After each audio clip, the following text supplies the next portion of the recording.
Today, you will be joining me on my trip into Blossom's Bookhouse in Bangalore. This bookstore is incredibly iconic, and as you've already seen, the collection is absolutely massive. What I love about this bookstore is that although you can buy new books, the majority of the collection are secondhand, meaning that you're going to find some exquisite rare gems and you're buying into a history and a culture. First, let's take a look at some moments of me exploring the store, and then let me show you the books I got on this trip. We are now in the children's section. Dude, I had a crazy phase about this book because there used to be like playing cards inside the books, and I love playing cards. I only read a few of them and I stopped. Hardy Boys, Enid Blyton's Goated.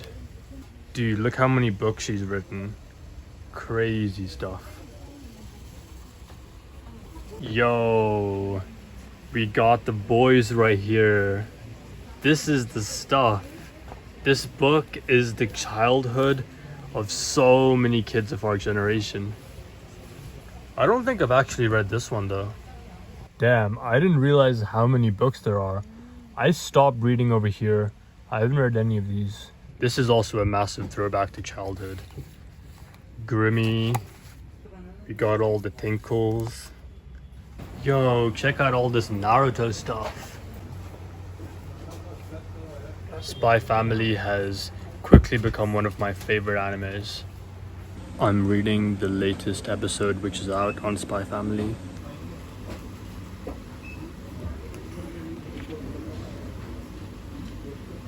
I can't get over how Anya's friend literally makes her dad. ベッキー・ブラックベリー、それはなんだね。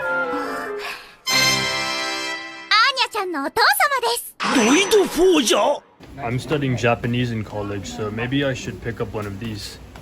They're all in English though, so I'm not actually learning any Japanese, but I'm picking up on the culture, which is very important. Yo, I've seen this girl on so many internet memes. I didn't know this stuff was like an actual book. Honestly, I'm a little bit scared to touch the books in this section. You've got Lovers, Hot Desert Nights, or Winter Dreams. Passion by the Sheikh's Command. Bro, I don't know what sheikh is allowing this shit. Like, look at this shit.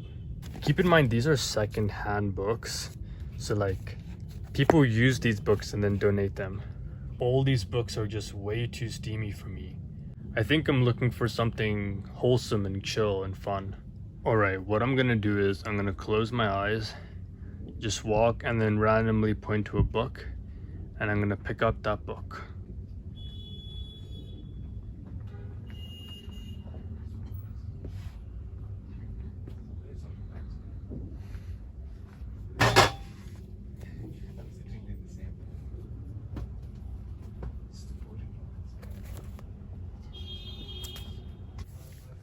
Chicken soup.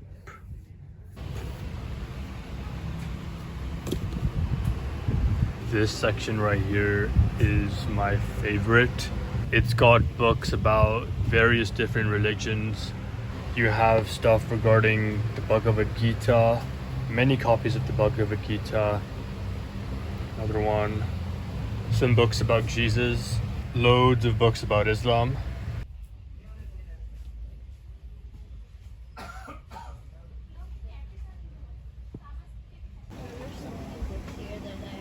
So the first book which I picked up is this edition of the Rig Veda by Penguin Classics. Isn't the cover just incredibly sick?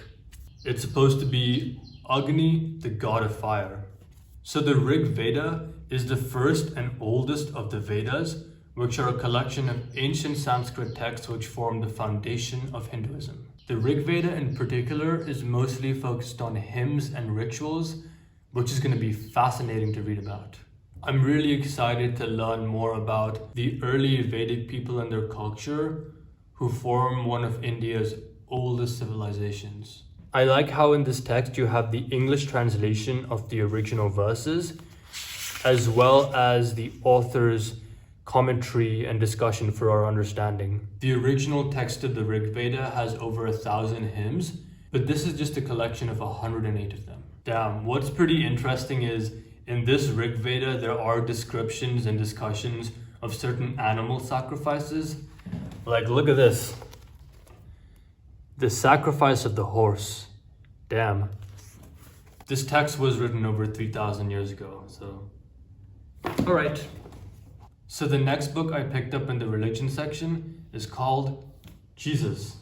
I can't wait to get into this book because I have read the Gospels and the New Testament, which chronicle the life and the teachings of Jesus.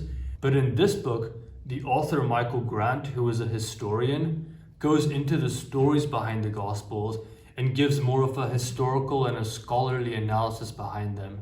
Wow, check this out. You've got maps of Galilee, the Roman Empire at the time of Jesus, and the Palestinian region where Jesus lived. And the final book which I picked up in the religion section is Krishna, the Supreme Personality of Godhead. This book is a part of a larger scale of religious scriptures, but at the same time, it's a story. In this book, we read about the story of the life of Lord Krishna when he incarnated on earth. I've actually already read another edition of this. This edition is another Penguin's Classics. It's called Krishna, the Beautiful Legend of God. I borrowed it from my college library. When reading this for the first time, I absolutely fell in love with the life and the character of Lord Krishna. So I'm very excited to read another edition. In this version, you just have an English translation of the verses. However, in this book, you have the author's discussion and commentary too. The author is kind of writing it as a story as opposed to verse by verse, line by line. So I'm currently also reading the Bhagavad Gita, and I'm excited to get this edition because these two have the same author. So I'm excited to have a little bit of synergy going. You've got some really cool photos here. After my foray into the religion section, I wanted a little bit of light reading. Something chill, something I could relax to. I was looking for a little bit of comedy and humor, but I haven't read much of the genre, so I didn't really know what to get. Then I ran into a very old man who actually came up to me first. I was recording in the bookstore using this, and he came up to me and was like, "What is this?" So we ended up having a really lovely chat. He asked me about my life story, and afterwards I asked him if he had any recommendation for comedy books. To which he replied, "You should read P.G. Wodehouse." I immediately smiled because my grandparents are massive fans of P.G. Wodehouse, so I'd heard that name before. I told him, "You sound just like my grandparents," and he laughed and he was like, "Yeah, he's a pretty popular author among our generation." So anyways, I took his word and I ended up picking up a P.G. Wodehouse book, The Inimitable Jeeves. There were so many P.G. Wodehouse books that I had to do a little quick Google search of which ones were the best, and this was among the top.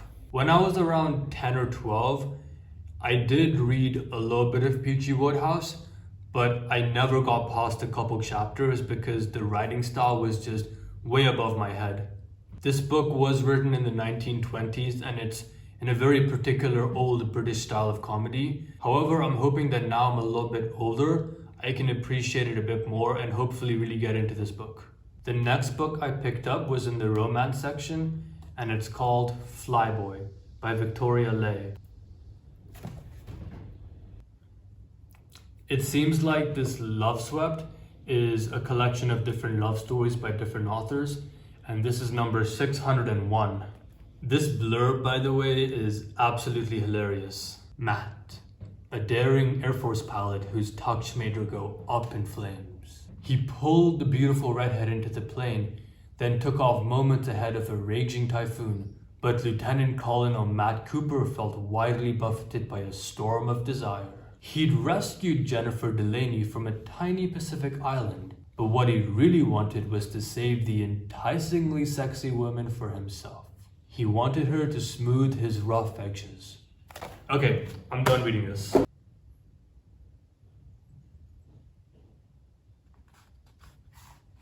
Oh, interesting. So at the beginning of the book, it says, "What are love-swept romances? They are stories of true romance and touching emotion." I sure hope so. We believe those two very important ingredients are constants in our highly sensual and very believable stories in the love-swept lion. Anyways, I will get through this book and we'll see how it goes. Honestly, it's a good thing I picked up this Jesus book because I'm sure going to be needing it after touching this. The next book I picked up is Desire by Haruki Murakami.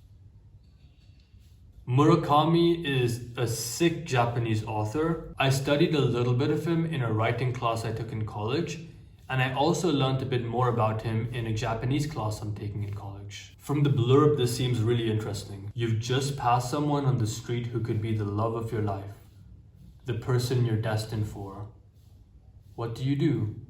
In Murakami's world, you tell them a story. The 5 weird and wonderful tales collected here each unlock the many-tongued language of desire, whether it takes the form of hunger, lust, sudden infatuation, or the secret longings of the heart.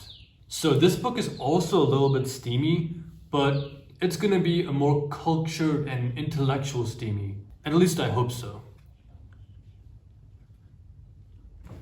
I never ever once in my life felt a hunger like you. I never ever once in my life felt a hunger like this until I married you. And the final book which I picked up is Diary of a Wimpy Kid, Diaper Overload. Like most kids, I absolutely love the Diary of a Wimpy Kid series, but I haven't read them in about 7 or 8 years. I really wanted to get this book because it's music themed, so it's right up my alley because I love music.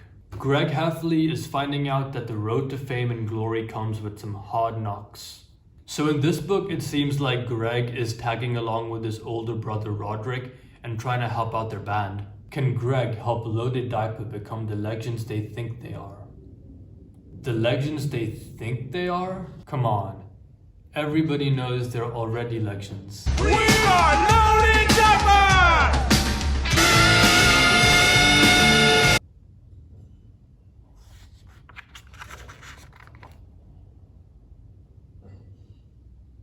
So there you have it. That was my trip into Blossom's Bookhouse, and this was my book haul for this trip. There was so many more cool books in the store, so I'm definitely gonna go back, but for now I've got my hands full.